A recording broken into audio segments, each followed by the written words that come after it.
why don't we move on down to the beach itself here, and we can regroup a little bit, and I'll sort of give you an overview. That's sort of how, I don't have a lecture today, thank God, for all of us. So today will be dictated to some degree by, I've got some broad thoughts that I can bring in as appropriate times, or try to be appropriate. And if there are questions or things we see, we can use that to guide it a little bit.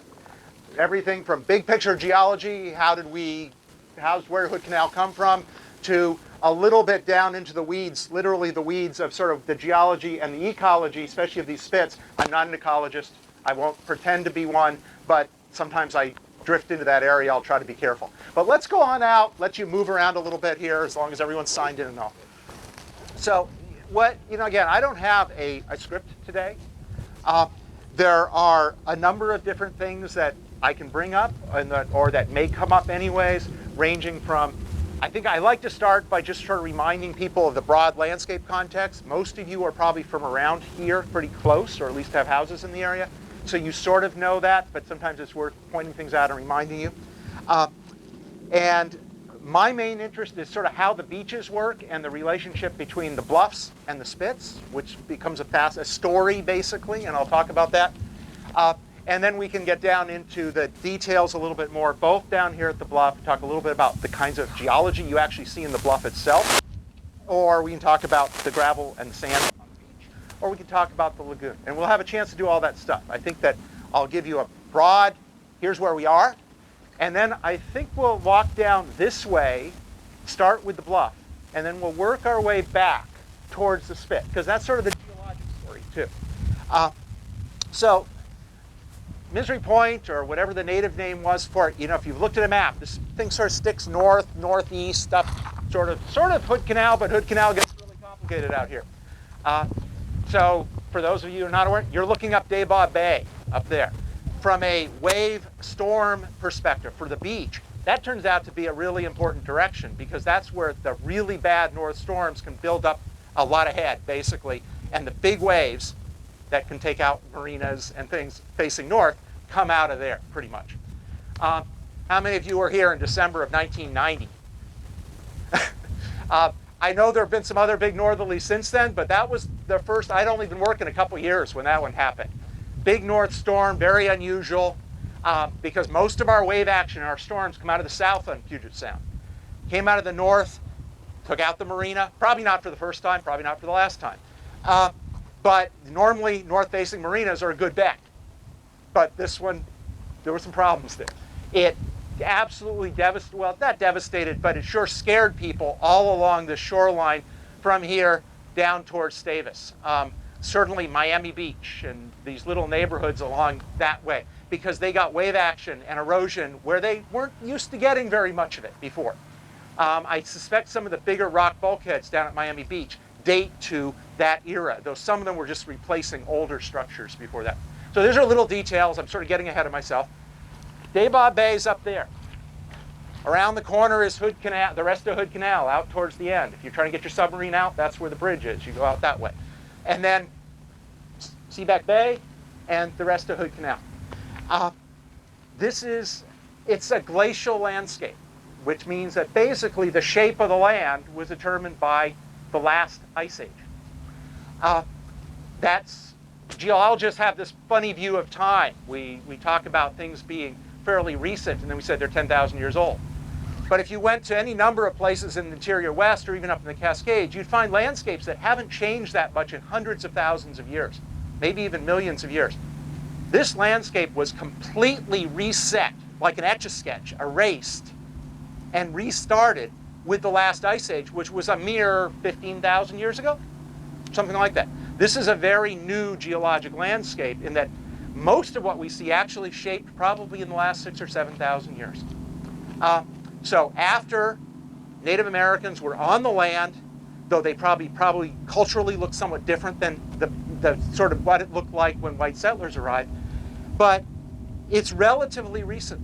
And talk a little bit more about that. But so the ice shaped the land, and then when the ice was here, there was no sea level, or sea level was way off the coast, the real coast. And then the ice melted back, and sea level was much lower than it is now, but about, quote, in quotes, about 6,000 years ago or so, sea level got to roughly where it is now, give or take a few yards. And that is really what caused the shoreline to start to change, because this north-south peninsula that we're basically at the tip of here.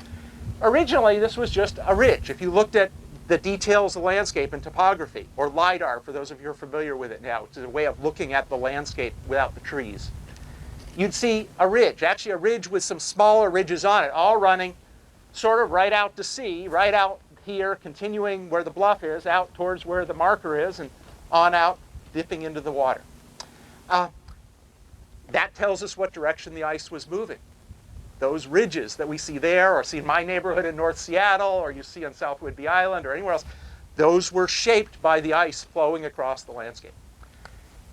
That ridge continued on down, and when the glaciers left, it left that ridge. The upland landscape, maybe not the trail, because there's been some modification of the landscape over time, but certainly where the road is, other than growing generation after generation of trees, that landscape has not changed very much. Most of our houses are pretty much on a landscape that, at least the physical landscape, is pretty much as the ice left it. Little ponds, lakes, wetlands, those little divots are what the ice left behind, because there hasn't been any force up there, any energy to move dirt around to reshape that landscape, other than trees growing, falling over, digging up the soil with their roots when they do that, or human activity, which obviously in the last 50, 80 years has gotten pretty efficient at moving the landscape around, but not that much, other than building foundations and so forth around here. So that's sort of the landscape we've been given. Then you introduce the ocean. And there's energy, there's waves, there's tides. Waves are the main factor. They start to erode that landscape, and they start to cut back into that ridge that extended offshore here somewhere. Let's imagine that ridge sort of plunged off into the water somewhere out beyond where the marker is. In the last 6,000 years, it has gradually nibbled away and taken the shoreline back. And as we go around the corner, you get a better sense for that, because the western side of the peninsula here is all high bluff. Something else was happening here. We'll come back to that a little bit later, because the bluff ends. The beach just keeps going and sort of wraps around. But that's the second part of the story. So that's the broad landscape. Question, yeah? Remind us of how extensive the ice was. So the last ice age, there were many ice ages. We could argue about how many, and you quibble about whether one was actually a little double ice age or not. But really, it's all about the last one, because the last one pretty much destroyed most of the evidence of the earlier ones. So 15,000 years ago, almost all of Canada was covered with ice, and there were glaciers. The edge of the ice sort of extended down across the U.S. border. New England, Midwest, east of the Cascades, out here. There was a glacier called the Vashon Lobe of the Puget Sound Lobe, or the Vashon Glaciation, which is what sort of filled the whole Salish Sea, this area, Georgia Strait and so forth, extended down, and so it's one large glacier that basically filled what I'll refer to as the Puget Lowland, which is the whole area between the foothills of the Cascades and the foothills of the Olympics. It's pretty much what you're seeing today, because you're not seeing the mountains. And but it filled it to all the way down to Olympia, and it was probably about 3,000 feet thick. And so for context, the upper surface of our landscape, which if you haven't noticed before, if you don't, especially today, where you don't see the mountains, most of our landscape in the Puget Lowland is about 400 or 500 feet. It's almost what we call a mesa in the Southwest, because the glacier, that's sort of where the glacier leveled out the land in front of it. So if you look over at the Coyle Peninsula, which is the thing that dangles down between Hood Canal and Daybod, let's say that it's roughly 400 feet in elevation. 3,000 feet of ice would be 7, 8 times higher than that. And that covered the whole area. Again, down to Olympia. It grew down to Olympia and probably immediately started retreating or melting back. And from a geological perspective, we generally think that the ice was only on the landscape for a fairly short period. It was probably still many hundreds or 1,000 years, but it came down and then it started melting back. fairly quickly. There's some evidence it may have done the melting back over just a few hundred years, which for a glacier that size is pretty impressive. Probably faster, much faster than even the glaciers up in Glacier Bay over the last few hundred years or something like that. So that's sort of the basic picture of the ice here, right up to the foothills on both sides of the mountains. Why don't we use terms like eskers and keens that are used elsewhere a lot more? We don't have as many of some of those features here. Eskers and kames there are a whole bunch of terms that are used in glacial terrains to describe features that get left behind. And eskers are these weird sort of linear mound-like features that get left by streams flowing under the ice and depositing gravel, and then the ice melts and you're left with the gravel. And there's a number of other kinds of features. We do get some of them. Some of those are marginal features, so you see things like that around the outer edge. There's an esker up in Squim, for example, where probably that's where the glaciers sort of split. One went out the Strait of Juan de Fuca and one went down this way. We have other features here that are sort of maybe a little larger at the scale. The big bodies of water that define Puget Sound, maybe the Salish Sea more broadly, I'll use that term when I'm trying to talk about the Georgia Basin and the Strait of Juan de Fuca and not just make it a long list of sentences. But Puget Sound, we don't have to argue about where Puget Sound stops, because some people stop it at the Narrows, some people stop it at Puget Sound, at Port Townsend, and some people include every part of the U.S. Salish Sea, and whatever. So most of Puget Sound, the big bodies of water like the Main Basin, or even Dyes Inlet, the inlets in South Puget Sound, Hood Canal, Daybaugh Bay, the general thinking is they formed while the ice was here by water flowing under the ice. This was a temperate glacier in the sense that we were right at the margins of glacial stability, sort of like up in Kenai Fjords or something right now, but without the mountains right down to the sea. So you had a lot of melting going on. You had an awful lot of water coming out under the ice, probably some of it from Canada. I don't know the details, the hydrology here. Flowing out under the ice in rivers, basically, under pressure. It was confined, so it was not acting like normal rivers, but there was a lot of water. And then almost all of it, I guess all of it, flowed out eventually through the Olympia area into the Chehalis Basin and out through what's now Grays Harbor. And all this was happening in this, let's say, 1,000 years or so when we had ice on the landscape. But it allowed an awful lot of erosion to occur. And so this general thought is that with these big, deep channels, even the main basin off between Bainbridge and Seattle, which gets to be about 1,000 feet deep, were all carved by water. There weren't. Some people used to argue there was the glacial, like part of the glacial keel almost down there. But the general thought is it was actually flowing water. And it eroded those out, so when the glaciers left, you had this relatively flat upland landscape that had spread out in front of the glacier. And then you had these big channels that were carved under the ice. And in areas that get down to the south end, you start to get some of these other glacial features that you mentioned.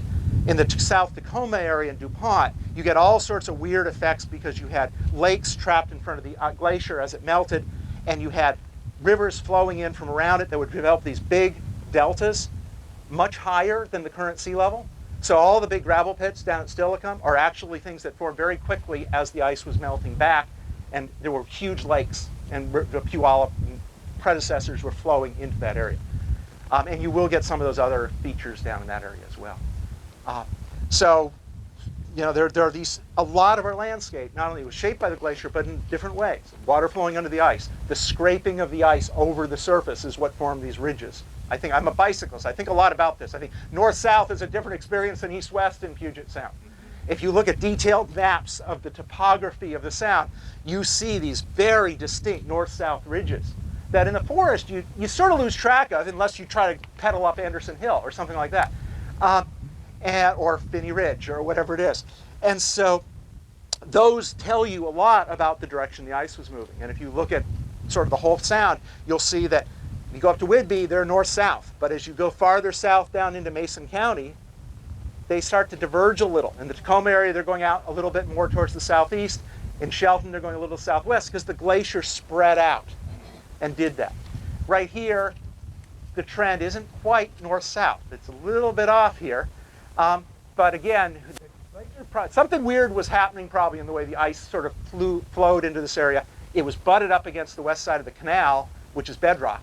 So it was constrained on that side. Probably a lot of things that I wouldn't understand about. So could you call those ridges moraines and not be incorrect? Not moraine, probably a little more accurate for glacial, people are into terminology, might be called drumlins, which are carved features by the ice. And some of them are streamlined. Drumlins are features that are carved by ice. They're often streamlined because the ice flows over them and impacts the upstream end different than the downstream end.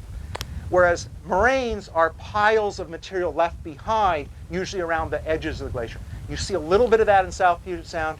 You don't see a lot of moraines here. And some of that's thought, my understanding at least, is because the ice went down and retreated so quickly. If it had sat there for a long time, you might get much more distinct moraines. So most of our big moraines around here are usually at the mouths of the valleys, and they're from mountain glaciers when they were bigger than they are now, not from Puget Sound. So, yeah. What's the vegetation like before the ice? I don't know. I mean, people have actually spent a lot of time trying to study that to understand what the climate was like. And people will try to find layers of rock that they know are from before the ice. And they'll look at old wetland deposits to look at the kind of pollen, and they'll try to figure out what the vegetation was like.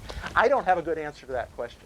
I think it's interesting to think about what happened as the ice retreated. And I thought about it, I've only been up to Glacier Bay once, but I thought about it a lot there. The ice has retreated, the forest comes in really fast. And the climate would have been a little bit different, so it wouldn't have looked just like it does today. But the kind of trees might have been a little different, but it was probably not that different. So probably there's a lot of thought that there are places on the landscape where the first 100 years or so after the ice left, it was a raw landscape. Erosion, gullying, all sorts of things were happening. A lot of steep little ravines. I think of Piper's Creek in North Seattle. Or a lot of those, the initial carving may have happened right after the ice left. And then the trees started growing back. And the trees don't prevent the erosion. We'll talk about erosion that occurs, whether there's trees or not, maybe at different rates. But once the landscape's covered with trees, it just doesn't unravel the same way. And so the forest grew very quickly, and then we had umpteen generations of old-growth forest before we arrived on the scene. So, yeah. I often marvel at the deep being. Yeah. Trying to figure out how did the ice do that? Yeah. If I understand you correctly, you say it's really rivers. Well, the ravines are a little different than the big basins. The big channels were probably carved by water under the ice. The ravines, the sharp ones where the streams are now, were probably carved by erosion after the ice left. But again, what I was sort of alluding to a minute ago was there's, at least the stuff I've heard from people who study this in detail, is a lot of that looks like it happened very quickly after glaciation, after the ice left. Because the landscape, again, was raw. You had a lot of water still coming off the ice as the ice sort of... And so you ended up getting a lot of these steep little valleys, and they've continued to erode ever since. Any of you who live on the edges of any of those really steep ravines know there's still erosion, but the basic shape was probably created a long, long time ago, but after the ice. So slightly different stories. Let's, I can keep taking questions, but let's just to keep moving a little bit. Let's go back down toward, look at more of the bluff down this way. So just take your time, and we'll regroup down here in a couple hundred yards. So that far. But this shoreline sort of continues down here past the number of houses along the top, and then the bluff drops down again. And most of you know where the public boat launch is down there, which is just on this side of the area that's referred to as Miami Beach. I always thought that was really cute. But you could write books about the names that people give developments in areas. But it's a low bank, as realtors would refer to it. It's a spit, just like what we have around the corner that I'll talk about later. And it has the remnants of a lagoon in behind it.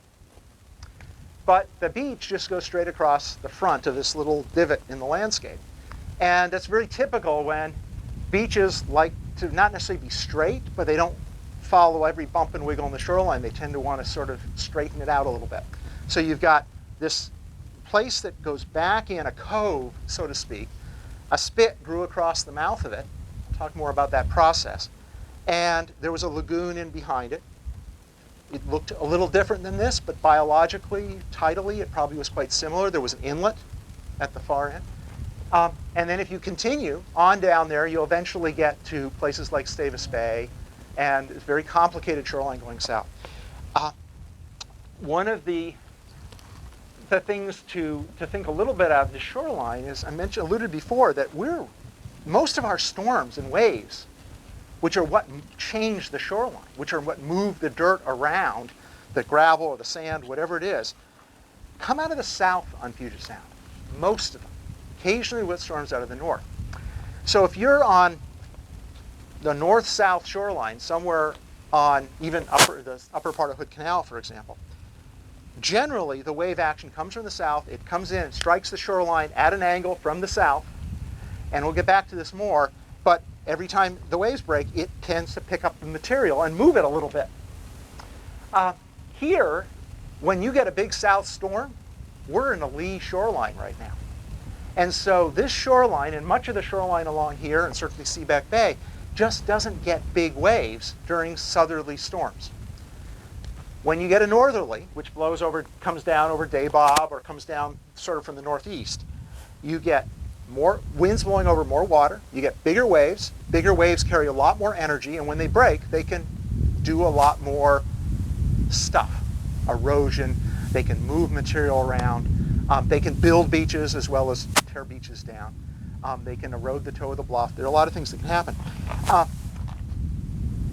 Here, right where we started, you're facing sort of pretty much straight up. When that material falls on the beach from the bluff, some days, depending on where the wind's coming from, that material, imagine stuff like this that probably in waves moves really, really easily. Sometimes the waves are going to move it around the corner that way. Sometimes they're going to move it down the shoreline this way. As you go this way, you get an area where there simply isn't any, basically the waves are hitting the shoreline at a little bit of an angle. And I sort of need a map to illustrate this. The movement of that material, and we call that littoral drift or longshore transport, there's a lot of terms for it. The movement of the material by waves is pretty distinctly from north to south once you get down around this corner a little bit further, at least for a mile or two. Certainly past Miami Beach, certainly down past Spearfish. There's another little lagoon in there with a spit, right this side of Stavis Bay, and then Stavis Bay. And unless you actually live there, you probably haven't seen the mouth of Stavis Bay unless you look at air photos or something. There's a fascinating spit right at the mouth of Stavis Bay. All of those little spits along here all basically point that direction because the waves have pushed the material along the shore, tried to close off the little lagoon, but then the inlet stays at sort of the far end. And it's a good way to sort of tell what the long-term pattern of movement of material is. It changes over here because as this curves around, and we get movement that way into Seaback Bay, and which is why we have the spit that we'll talk about in a little bit on the other side. And I'll talk about that more as we get there. So that sort of explains or hints at this large-scale process that's sort of redistributing material from one place to another, which is really what causes the shoreline to look different now versus 1,000 years ago or versus another 1,000 years. Yeah? We live between here and Davis Bay. Okay. And one winter, 5, 6, 7 years ago, beach was decked down about 5 feet. It was simply amazing. Yeah. I remember that after that storm in 1990, walking in front of the houses at Miami Beach, and my recollection is most of them actually had concrete bulkheads at the time. So I think the rock that's down there, most of those now, was probably put in maybe to replace those. This was a couple months after, and the beach had just been, it was a trough in front of those seawalls. And that's something that's described in the literature in other parts of the world, but in all my time in the Sound, I've very rarely ever seen it as dramatic as that. It's something that tends to fill in over time. But the waves had basically come in and hit the bulkheads and just scoured out the beach. In many cases, took the bulkheads, they undermined the bulkheads, and the bulkheads failed. But so you get the right storm conditions, your beach can get eroded pretty significantly. Beaches tend to go up and down, depending on, beaches are just sand and gravel moving around. And so If you had a big storm that took this beach down a couple feet, maybe over the next season or two, it might build back up. On a beach like this, it's generally ratcheting downward at the same time that the bluff is ratcheting backwards, basically. But that's a fairly slow process. So it brings me back a little bit here to we have this basic movement of the beach material in one direction or the other. And I can talk more about how clearly how the waves move something like this. It takes a lot more energy to move something like this very far than to move the little stuff I had in my hand before. So again, big storms can do a lot more, I'll say damage, but they can change things a lot faster. But we've got this high bluff behind us. This is really typical. Most of Puget Sound is eroding bluffs. Some of them look like this, some are much, much higher, some of them are barely a bluff, but there's still sort of this steep scarp that comes up from the back of the beach. And they're basically an indication that over time, the ocean has encroached on the land. So it's trite, overly simplistic. Think about, what if this bluff originally is dropping to the land surface up on top, dropping down, disappearing into the water somewhere out near the marker. Thousands of years, maybe a couple feet every 20 or 30 years in a big storm. Those rates very few houses are going to fall in because very few people are that close to the edge. But when it does happen, it's pretty scary. Especially if you've got a deck hanging over the edge or you have a stairway or something like that. But these bluffs have gradually been eroding back. If you look at several of the firs along the edge here, they're all draped down over the edge. And then they're growing up vertically. There's some beautiful examples of here where what that tells us is firs tend to want to grow straight up. And there's several trees in here that I can't tell you how long those trees have been growing straight up, but for a long time, many, many, many decades. And yet you look at the base and you realize that tree started to fall over the edge before it started growing like that. And that gives you a pretty good indication that that bluff's not eroding terribly fast. That tree got undercut 40, 50 years ago, but it hasn't really changed much since, so the tree's been able to sort of continue to grow on up. And probably, people have spent a lot of time trying to understand how fast shorelines erode in Puget Sound. And it's hard to do that. One is because it's slow enough, so you have to have a very long record to try to tease that out. You come out here and measure, you put a benchmark in here and measure to that bluff, and after 15 or 20 years of nothing happening, you're going to, head off, do something else. You're going to run out of grant money in 2 years. So we don't do those kinds of studies very often. And you can look at air photos, but sometimes it's really hard looking at air photos to tell you which was at a given time.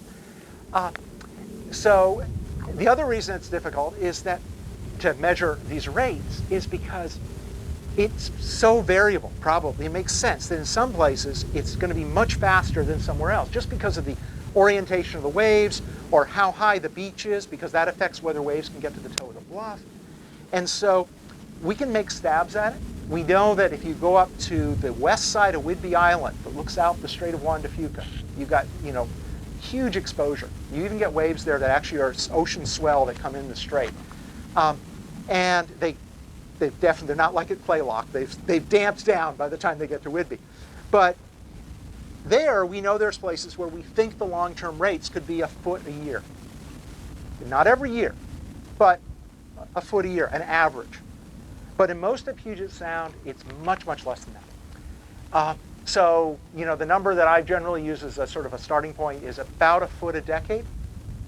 A little more than an inch a year, 10 feet in a century. That's probably going to happen, depending on the nature of the bluff, in 2 or 3 or 4 events. It's not going to happen every year the same amount. And so if you think about that, that's sort of consistent, especially if those of you who've lived on a bluff for a long time, with maybe a landslide that takes the surface of the bluff out every 20 or 30 years during big wet year, like 96, 97, or I'm trying to remember some of the more recent ones. And you lose 3 feet, but then it doesn't happen again for 30 years. That's about a foot a decade. So again, that happens, and it's really scary for property owners. But here in Puget Sound, generally the rates aren't terribly threatening unless you're one of those folks who has some house that was actually sort of, there are a few that were literally sort of built right on the edge or out of, or there's some other complication to the story.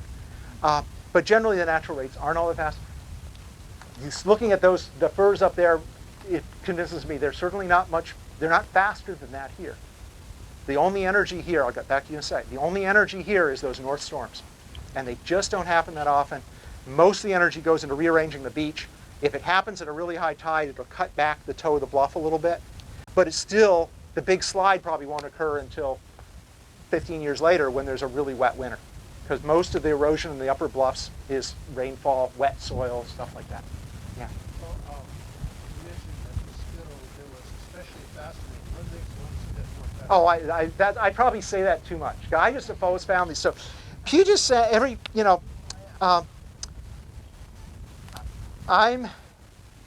I find, maybe because it's juxtaposition in Puget Sound, because you can walk around the corner from a high bluff like this and have a spit right around the corner. I just find this intriguing. To me, it's much more interesting than the beach with the deck chair and the Corona beer that looks endlessly for miles and it's all sand and there's just nothing very interesting about it to me. But here on the Sound, we have a lot of, we either have these bluffs or we have spits. Most of the shoreline is these eroding bluffs. And the spits are all different because the geometry of the shoreline is a little bit different. The wave action's a little bit different everywhere. And so the simple answer is I'm fascinated by these things in general. And I've been intrigued. They're also the first areas we developed, other than the big river deltas, because they're low land. That's where people came in, they can make use of it. People didn't really start building on the bluffs until they had the affluence and the luxury, in a way, of wanting a view. Because really, if you wanted to use the water for a functional perspective, it just wasn't a very good place to be. You harvested the trees, but then you took those down to the low spots, like the spits or the stream mouths, and that's where you built your mills or you rafted the logs off to somewhere else. But I'm intrigued by places like, let's say, Miami Beach here, because working in sort of the shoreline geology development area, I'm really interested in the places that sort of have changed or been lost to development over the time. And that's a place where most folks would look at that and not even think about the fact that the reason there's still a big pond and back is it's what's left of the old salt marsh. It's been completely cut off, except probably with a tide gate of some sort that keeps it from rising too high.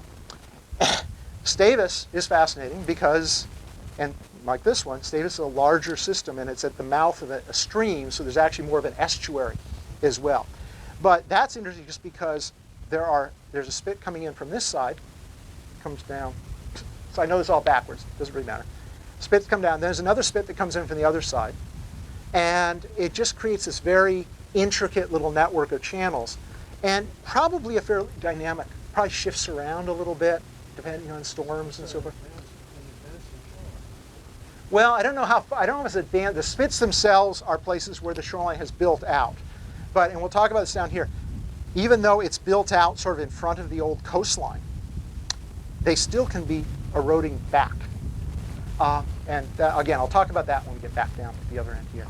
But yeah. So this will never be a sandy beach then? So yeah, you asked the question before, when will this be a sandy beach?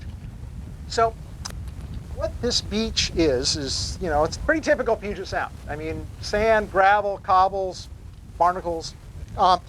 And every beach is a little different. And there are beaches which are truly sandy on Puget Sound, but not many. And why the beach looks like it does has everything to do with where the material originally came from.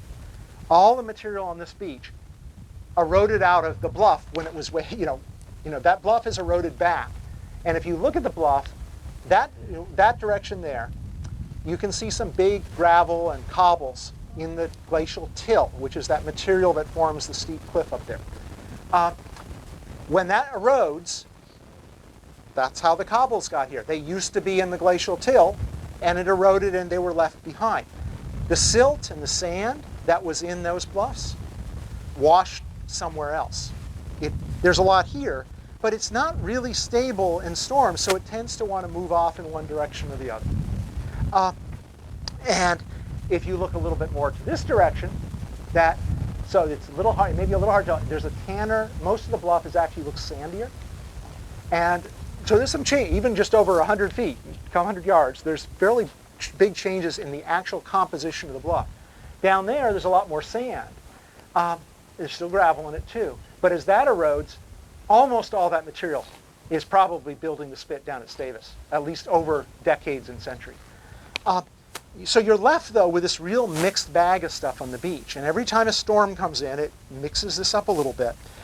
I'm guessing if you went over to the south end of the Coyle Peninsula, which beaches would be very similar in some ways, but they face south, I bet you wouldn't find cobbles this size with barnacles all over them. Because I'm guessing they move around a lot more than that. This is a beach, again, where it takes a fairly unusual event to get big enough waves here to move something this big. And so the barnacles start to grow. I had a colleague for a long time, knew nothing about the biology of it, but always thought that if we could learn to date barnacles, we could get a sense of how often big storms affected a beach. And it makes sense. I don't think anybody's pursued that, but I'm not sure. Not on Puget Sound that I know of. But it gives you sort of a qualitative idea of these rocks have got to have been exposed and fairly stable for a number of years at least for the barnacles to get established like this. Bigger rocks often have bigger barnacles, but a big storm can sort of take those off, especially down here where the gravel gets mixed around and they sort of get abraded off. The other thing that's going on any beach like this is the waves as smaller waves come in, they can move the sandy stuff pretty easily. They can't move the bigger stuff. So I'm in a pretty sandy area compared to some of the rest of this beach, but if you went under any of them, maybe I'll find another place on the way back, but if you went up higher on the beach there, where Nate is, and you started pulling the cobbles off, you'd find that underneath, there's a lot more sand. Because imagine a big storm coming in and just stirring this all up. Big stuff, small stuff, leaves a sort of a mishmash of stuff.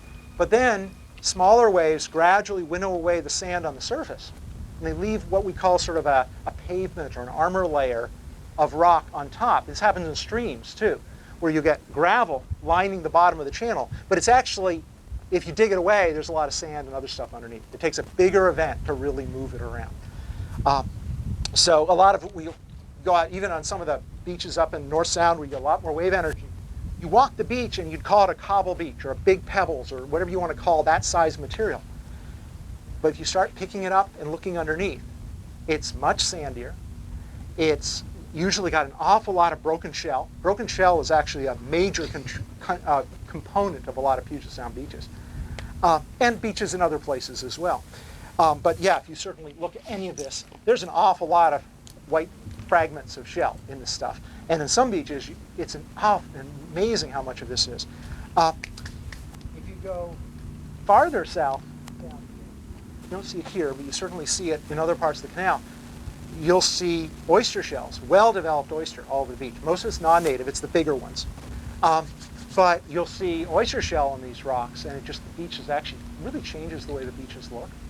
I don't know, those, especially on these shorelines of the canal on the Kitsap side, all the way down, you've got this issue where the south waves don't have that much effect on the shoreline. And the real exposure is probably on the other side. It doesn't mean you don't get waves and storms, but the exposure is less, the oyster shell can grow, there's not enough energy to clean it off the rocks. These non-native oysters are incredibly tenacious and they spread out. If you go down to a cool little place like Guillemot Cove or someplace like that and walk the beaches up, it's amazing. Even at Kitsap Memorial Park or something, it's amazing how big the oyster shell is on some of that rock. But then when it breaks up, it becomes part of the beach as well. I was trying to think if there's any other questions here. I was trying to think if there's something else related to bluffs that I could point out here. Yeah. If the bluffs play, how will that impact the beach?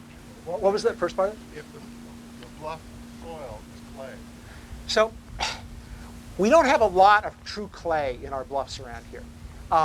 But if it's clay, the nature, how a bluff erodes does definitely depend on what it's made of.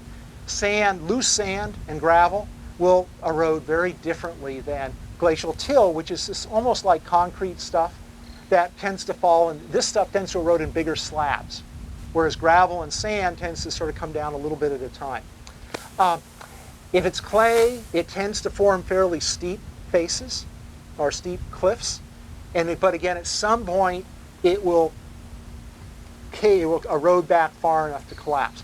The big effect clay has on our bluffs is usually we don't get whole bluffs of clay, we get layers of clay.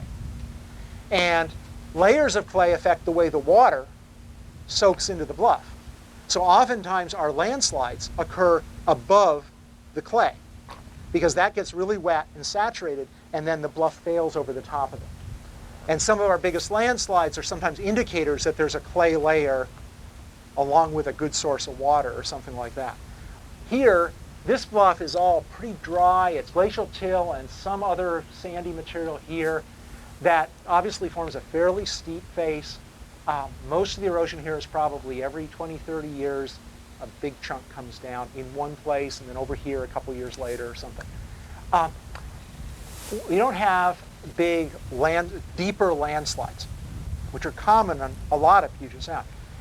I'm not sure from this angle you don't quite see it. Do people know where Lone Rock is, or know of Lone Rock? Huge boulder, basically the size of a house, somewhere up there where the canal starts to bend north again.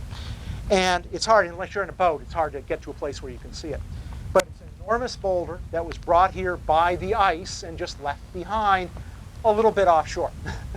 But down right behind that, there's some incredibly high bluffs with a few houses on the top, which if you look at old air photos, or we look at some of the geologic evidence on the beach, there have been some enormous, very deep landslides along that stretch. With kind of landslides that just dump material out across the beach that takes a decade for it to erode away. That's not what's happening here. If you get a little bit of a sense that I think it's right around the corner where Anderson Landing is. I think it's that stretch. So if you go down to the beach there, you can sort of, at low tide, you can explore that a little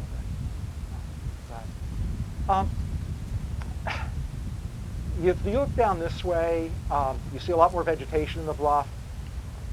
Once you get beyond this property, there's a number of homes along the top. A lot of them have bulkheads. People build bulkheads because those big slides scare them or whatever. And it's much harder to get permission to do them now, but certainly 30 years ago. 30 years ago, it was very common. They may not prevent all the erosion on the top of the bluff. What they do is they create sort of a little bench at the bottom, which is what a lot of the trees down there are growing on.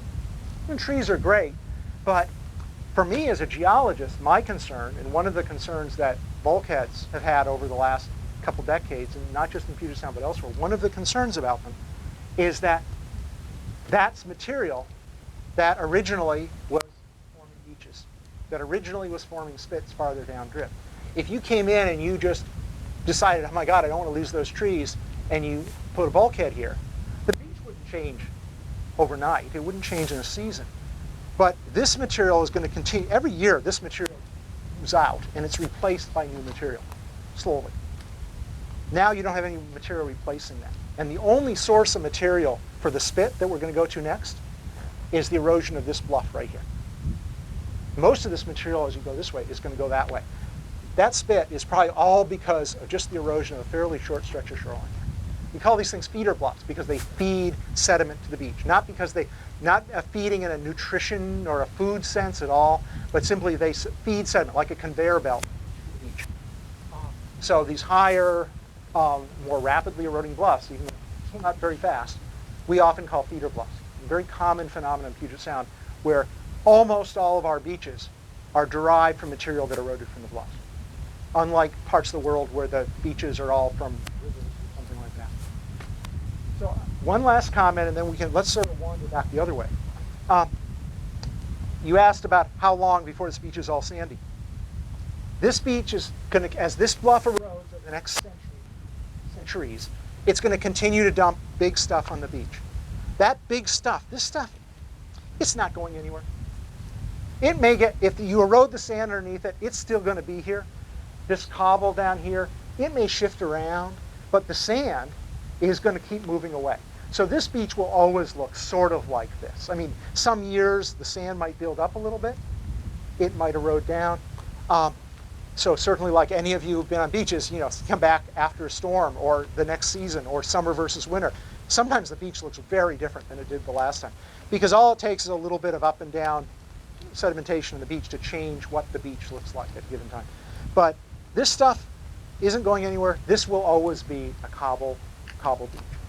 If you go down farther down drift, the direction of transport, sometimes you'll find beaches that will stay sandy more of the time, either because there's just none of this material getting to them, or because there's so much sand that this stuff's all hidden underneath. So this stuff erodes. Some of it goes that way, some of it goes that way. And that's going to be that's the backstory to the spit, which is what we want to sort of wander back and look at next. And if you're a geology nerd for this kind of stuff, there's the whole map, like feeder bluffs throughout Puget Sound, which is super important for, like you might want to, if you want to protect a particular spit, you have to know where to look for its source. It's really fun to look at the patterns. Yeah, it's just a reminder for you, if you haven't looked, and since I've been sort of out of the loop for a while now, but I know it's still out there, it's a great resource. Check the Washington Department of Ecology hosts the website, but it's our Coastal Atlas. It's one of these online map services. There's a lot of them out there. But it's got a couple things that you might find really interesting. One of which, it's got a map of different shoreline types, like feeder bluffs, spits, and so forth, all over Puget Sound, and at pretty high resolution. The other thing it's got is it's got a great series of historic aerial photos taken at an angle of the shoreline, not like Google Earth looking straight down, but at an angle, taken at a few intervals over time, and you can easily sort of span through them and toggle them. They're a great way to sort of see what the shoreline looks like. If you live in the shoreline, definitely check them out. You can see what it looked like in 1977. You can see what it looked like in 1992. You can look at what it looked like in 2017. And those are it's just a great resource. It's pretty easy to use. But if you Googled Washington Coastal Atlas or something like that, you should be able to find this stuff. We can send that out. Yeah, good. Good idea. There was one of the classic marine ecology papers. There's an interview with you went out and measured the size of cobble boulders, that you got the weight of different rock types and stuff, and looked at how you get too much disturbance, nothing can settle. If you get too little, you get a monoculture, and then there's like Fairly continuous feature. But the bluff, which was quite high where we were stopped before, has gradually been coming down and vanishes right where we came out. That geologic unit, that ridge that eroded back to form the bluff, in a sense continues down beneath us somewhere. But this was when the sea level first got to where it is, 6,000 years ago, the coastline was a sharp point that went out maybe towards that navigation marker, but then came back very sharply and is basically that forested slope right back there. This was open water. But you had sediment that was being driven by northwesterly wind that came around the corner, and beaches don't like to make sharp corners. So the beach continues to come out here, and that material got deposited, but then the waves started looping it around, and you got a spit. Not all spits form like that, but that's a simple way of this one. We get up on top and take a look at, get a better sense of it if you haven't seen it from the air or didn't look coming down, of what this whole feature looks like. But the beach is just sort of where the conveyor belt just kept going after the coastline turned. And beaches built out over many, many thousands of years. It's probably shifted around some. Certainly the far end shifted, and we'll talk more about that when we can see it better. But we've now, someone was asking me earlier how far you had to, what would happen if you dug down in the beach. If you're out in front of the bluff there and you dug down, you might only have to go down a foot or 2 feet where you'd hit whatever was originally underneath, which is something probably looks like what's in the bluff. It would probably be glacial till. The beach is a very thin layer of material moving around on top of this sort of planed off bench or platform that continues on out. But here, project that hill slope down under the beach, maybe it's 20 feet below me here, I'd have to dig down through 20 feet of gravel, because this is a long linear pile of gravel and sand that we're standing on right now. I'd have to dig down a long ways before I hit whatever was underneath it. But the beach doesn't, on the surface, because the waves are constantly moving it around, you don't realize it. You just see a continuous feature. So as the spit first started to form when that bluff was much, much farther out. And that means that the spit was probably sort of tangent to the bluff. So this spit probably looked very much like this 1,000 years ago. But it was out here, maybe not all that far, but it was out here quite a ways. And the lagoon was here. There are spits in the Sound, especially here near the base of the spits, where if you dug around, what you might find is peat layers that are from the old marsh, but the beach is eroded back across it. If you've lived on a barrier island on the East Coast, you've seen this phenomenon too. These are spits, are often called more generically a barrier beach. They're a barrier between the open water and whatever protected bay they form behind them. So in a way, this is just a small, much gravelier version of the Outer Banks of North Carolina, or one of the, something on the Gulf Coast. So you can sometimes, and I don't know here, never been out here, but oftentimes you will find those. A nice example, you see this up at Foulweather Bluff Preserve on the beach there. You see it at the spit, the north spit, whatever you call the big spit north of Foulweather Bluff, out at the tip of the canal. On the north side, which is the side that's been eroding back, you see peat layers out on the beach. And they're simply because if you went back 1,000 years, I'm sorry, the numbers here are somewhat arbitrary, but what you'd find is you'd have a spit out here, and that same lagoon would be here. And its whole thing is shifted back because storms have gradually eroded the beach. They have moved some of this material that way because they're sort of coming in a little bit at an angle, the biggest storms. They've also pushed some of the gravel up onto the berm. If you come up during a big storm sometimes after a rising tide, you'll see fresh gravel piled up on the berm. So storm waves can build beaches as well, and that's a really important concept. But they'll spill material over the back. And we'll take a look up here and see if there's evidence of that happening here. I'm not sure if there will be. But on a lot of these spits, you will find places where you can tell that storms at high tide have pushed beach material right up and over the top. And that's the process, incrementally, by which a barrier beach moves inland or away from the ocean. As we walk down, notice how narrow the berm, the ridge here, the vegetated ridge is. Notice how narrow it is, and it drops right back into the lagoon. But if you look down towards the far end, and we'll be able to go down most of the way there, it starts to broaden out. And I'll talk more about that when we get down there. But think about how this is sort of a conveyor belt. And right now we're in an area in which the net result is things that come in keep going. There's not a lot of building. There's a little bit of chronic erosion, but not over our short lifespans, probably. Down at the end, it's been building.